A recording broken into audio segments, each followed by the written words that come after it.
Hello everyone, मैं हूं हिमानी और आज मैं आपको सुनाने वाली हूं इटली की लोक कथा फ्यूरिकिया के अद्भुत अंडे।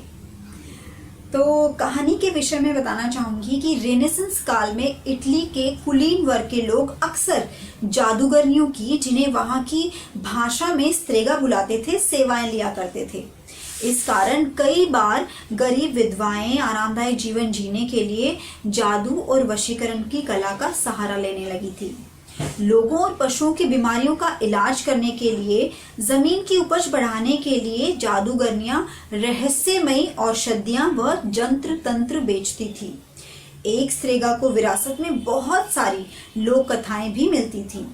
यह कहानी एक ऐसी ही दयालु जादूगरनी की है जो 15वीं शताब्दी के आरंभ में फ्लोरेंस नगर में रहती थी। बहुत वर्ष पहले फ्लोरेंस में एक छोटी सी दुकान थी जहां एक बूढ़ी औरत रहती थी जिसका नाम फ्यूरिकिया था। अंडे बेचा करती थी। और कैसे अंडे थे वह?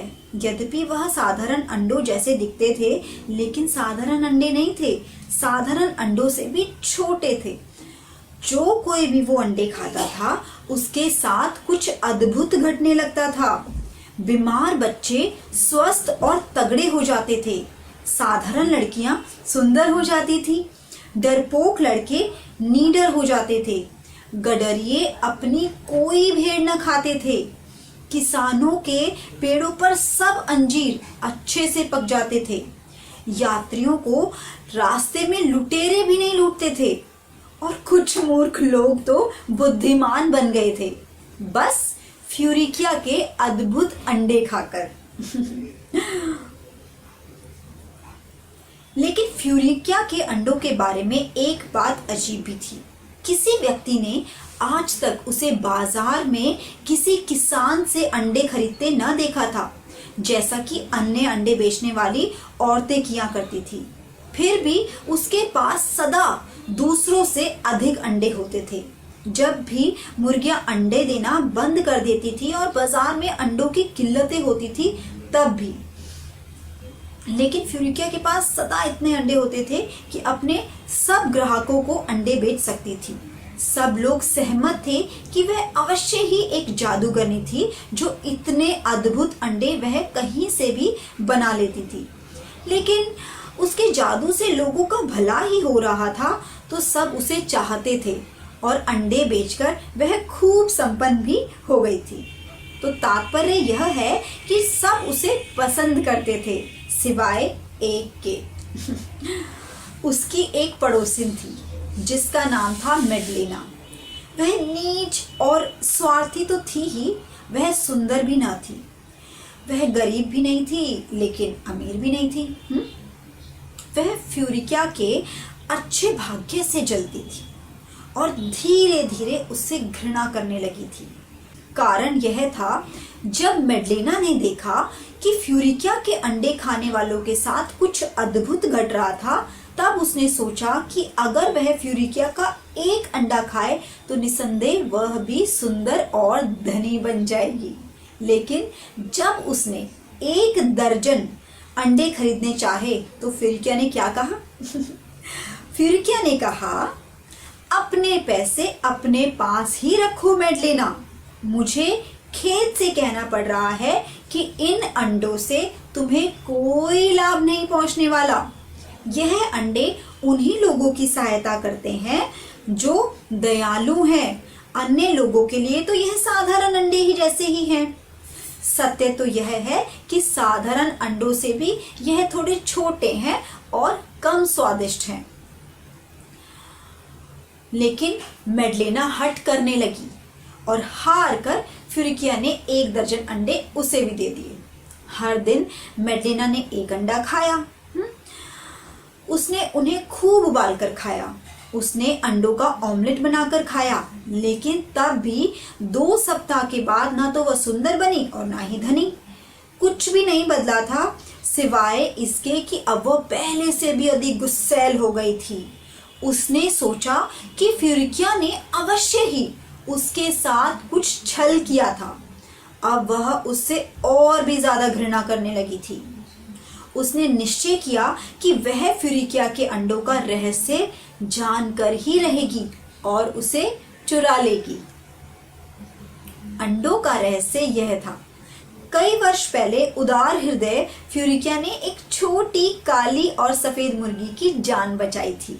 जैसे ही एक कसाई उसे मारकर सूप बनाने की तैयारी करने वाला था, फ्यूरिकिया ने उसे कटने से बचाया था।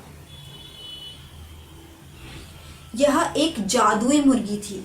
उसे बस एक खास तरह का शोरबा पिलाना पड़ता था और वह हर रात दर्जनों अद्भुत अंडे देती थी। मुर्गी ने ही फ्यूरिकिया को जादुई शोरबा बनाना सिखाया था और फ्यूरिकिया ने हर बार लगन और प्यार से नन्ही मुर्गी के लिए वह शोरबा पकाया था। धीरे धीरे मुर्गी की शोभा बढ़ने लगी थी, बढ़ती गई। फिर एक दिन ऐसा आया कि उसके पंख गगन के तारों समान झिलमिलाने लगे। उसकी चोंच और आंखें सूर्य समान सुनहरी और चमकदार हो गई थी। लेकिन सारा दिन मुर्गी फ्यूरिकिया की अलमारी के सबसे अंधेरे कोने में छिप कर रहती थी और सिर्फ रात के समय में जब सारा नगर सो रहा होता था वह बाहर आती थी। फिर अपना जादुई शोरबा पीती थी, खुशी से चिल्लाती थी, नाचती थी और अंडे देने लगती थी। एक दिन फ्यूरिकिया ने अपनी दुकान बंद कर दी और पहाड़ियों की ओर चल दी। वह उस किसान के पास अंडे ले जा रही थी जिसका गधा बीमार था। चूंकि उसे लगा था कि उसके लौटने तक रात हो जाएगी, उसने अपनी मुर्गी के लिए खास शोरबा पहले से ही बना लिया था। शोरबे में क्या क्या मिलाया था? थोड़ी सी वाइन, थोड़ा सा नींबू का रस।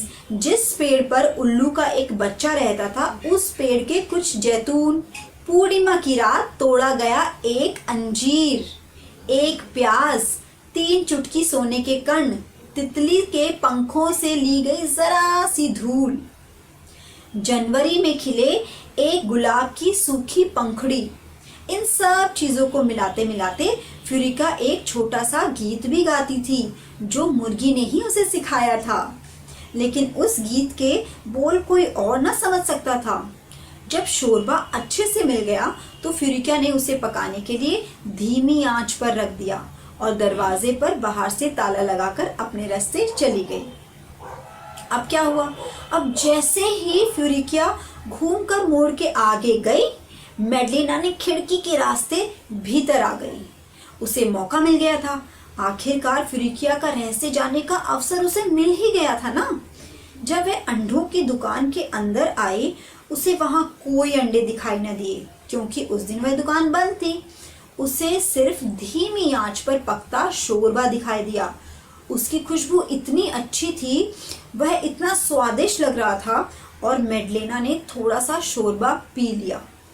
शोरबा इतना स्वादिष्ट और आश्चर्यजनक था कि मैडलिना को लगा कि उसने आज तक ऐसी कोई चीज न चखी थी।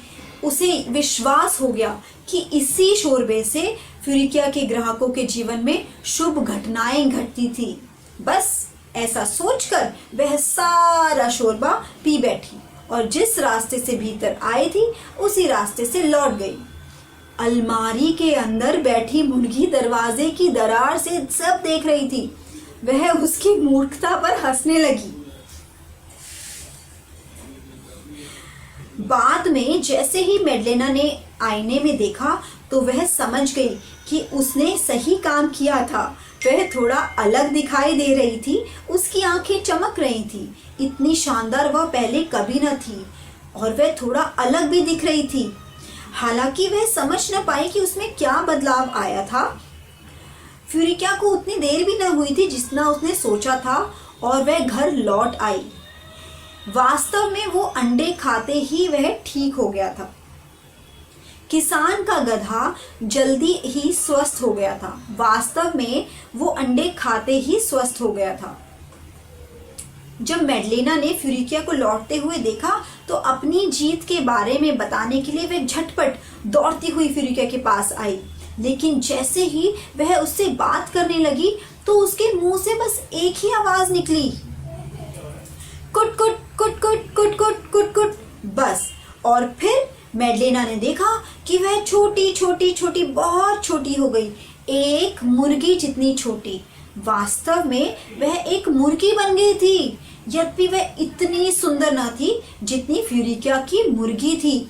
और दुख से कहना पड़ता है कि उस दिन के बाद जो अंडे उसने दिए वो उतने अद्भुत ना थे जितने अद्भुत फ्यूरिका के अंडे थे। हालांकि वह अजीब थे क्योंकि उन अंडों से जो बाहर आए वो चूजे ना थे, वो तो बल्कि